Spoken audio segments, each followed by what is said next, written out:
The kingdom's people began to tell stories of the sisters, not as witches of the Darkwood, but as guardians of hope, their names whispered with reverence and joy. Alara and Seraphine often visited the villages, not in grandeur, but simply, walking among the people, listening to their joys and troubles, sharing magic that healed wounds and eased burdens.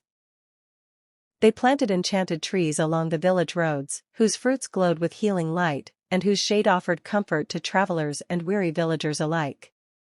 The sisters would sit beneath these trees, teaching the children small spells of kindness, showing that magic was not merely for power, but for spreading happiness and hope. Even the animals of the kingdom seemed to recognize the sisters' goodness. Deer would bow their heads as they passed, birds would sing in harmony, and tiny forest creatures would follow them wherever they went. Alara and Seraphine spent many evenings in the castle library, reading old scrolls and tomes, learning that the world held more mysteries than even their magic could comprehend, and that knowledge combined with goodness could transform hearts. They discovered that their own powers had grown beyond spells of light and fire. They could sense sorrow, mend broken hearts, and bring joy where despair had once lived. The two sisters began writing a book of magical kindness, filled with spells designed to heal, to nurture, and to protect, ensuring that generations to come would carry forward their legacy of compassion. One day, a great storm swept across the kingdom, threatening the harvest and the homes of villagers, and though the winds howled and the rains poured, the sisters stood at the castle balcony, chanting protective spells that calmed the storm and shielded the lands. The people cheered, grateful not only for the safety of their homes but for the sisters' unwavering courage, for they saw in Alara and Seraphine a reflection of their own capacity for goodness. The sisters' magic became intertwined with the kingdom itself, so much so that flowers bloomed earlier, rivers ran clearer, and even the air seemed sweeter and lighter, carrying with it the scent of hope and renewal. Alara and Seraphine established a grand festival every spring, where villagers and royals alike celebrated the gifts of kindness, courage, and magic, dancing under lanterns that glowed with enchanted light.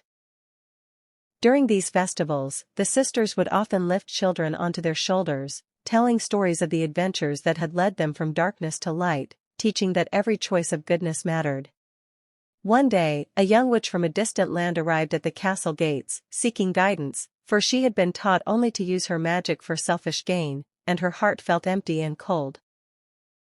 Alara and Seraphine welcomed her warmly, teaching her the ways of healing spells, the power of helping others, and the beauty of compassion, watching her heart bloom like a flower kissed by the sun. Word of the sisters' deeds spread beyond the kingdom, reaching distant lands, and travelers came to learn from them, to witness magic used for good, and to take that knowledge back to their own people. The sisters even visited neighboring kingdoms, offering aid during droughts and floods, and everywhere they went, darkness receded, replaced by laughter, music, and joy. Despite their fame and their royal status, Alara and Seraphine remained humble, knowing that true power was not in crowns or jewels, but in the ability to touch lives and transform hearts. In the quiet moments, when the castle was still, the sisters would wander the palace gardens, recalling their days as feared witches in the Darkwood, marveling at how far kindness had brought them. They realized that every act of goodness, no matter how small, had been a thread weaving a tapestry of love and light across the kingdom, and that their own hearts had been changed in the process. Alara often laughed softly at Seraphine's experiments with magical flowers, which sometimes sang, sometimes danced, and sometimes sparkled with tiny rainbows, filling the gardens with wonder. Seraphine, in turn, would grin at Alara's careful enchantments that healed injured animals or restored withered plants, knowing that together, their magic had become unstoppable because it was rooted in love. The sisters also began to teach the royal children, Leora and her sisters, the lessons they had learned. That bravery was not the absence of fear, but the courage to act with goodness, that true beauty lay in kindness, not appearance. The princesses absorbed these teachings eagerly, becoming wise and compassionate rulers alongside Alara and Seraphine, ensuring that the kingdom would never again fall into despair. Over the years, the palace transformed from a place of cold stones into a home of warmth, laughter, and learning, where magic and goodness lived side by side, touching every corner of the realm. Alara and Seraphine created magical libraries in every village, where children could learn spells to help their families, where the sick could find healing charms, and where everyone could read stories of hope and courage. They even designed a magical mirror that reflected not just faces but hearts, allowing people to see the goodness within themselves, teaching that self-belief and compassion were the greatest forms of power. The sisters' fame reached distant kingdoms, where rulers invited them to share their wisdom, and every journey they undertook left behind a trail of happiness and prosperity, turning lands once filled with fear into realms of hope. Despite all their accomplishments, the sisters never forgot the Darkwood, their first home, and they returned often, tending to its trees, cleaning its streams, and leaving small magical creatures to protect the forest, ensuring it thrived once again.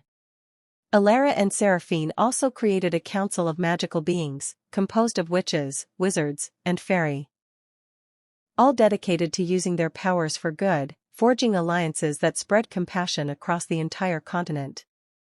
The sisters' presence became so integral to the kingdom that people spoke of two lights in the world, the sun in the sky, and the magic of Alara and Seraphine in the hearts of all who knew them. And yet, despite their immense power and influence, the sisters remained playful and curious, often exploring new spells, helping friends, and sharing laughter that echoed through palace halls like music. One quiet evening, as the stars twinkled above the castle, the sisters looked at each other and realized that their journey had come full circle, from feared witches in a shadowed valley to beloved princesses and teachers of kindness. Alara whispered, "We began as witches with hearts hidden in darkness, yet here we stand, rulers not by title, but by the love we shared." Seraphine smiled, her eyes reflecting the moonlight, replying, "And every good deed we chose, every act of courage, brought us to this moment of light and joy, proving that even the darkest hearts can shine." Their story became a legend, passed from generation to generation, a tale of redemption, magic, and the transformative power of kindness, teaching that no one is beyond the reach of goodness. The sisters lived many years, guiding the kingdom with wisdom and heart, their magic now intertwined with the very essence of the land, a living testament to the power of compassion and courage. They celebrated every festival, every harvest, and every day of peace with joy, knowing that their legacy was not in riches or jewels, but in the lives they had touched and the hope they had nurtured. Alara and Seraphine would often laugh with the children in the palace courtyards, teaching them spells to bring rainbows, heal flowers, and light candles in dark places, ensuring that kindness and magic would never fade. Even when challenges arose, the sisters faced them with courage and wisdom, using their magic not to dominate, but to heal, teach, and inspire, and in doing so, they transformed obstacles into opportunities for learning and growth. They also wrote letters to distant lands, encouraging other witches and magical beings to abandon selfishness, to embrace the path of goodness, and to discover the joy that comes from helping others. Alara and Seraphine's magic became a symbol not of fear, but of hope, proof that even those once shrouded in darkness could become beacons of light, guiding entire kingdoms toward peace and happiness. And in their old age, as the sun set each evening and painted the sky in brilliant hues of gold and pink, the sisters would walk hand in hand through the palace gardens, smiling at the world they had helped transform, proud not of what they had gained, but of what they had given.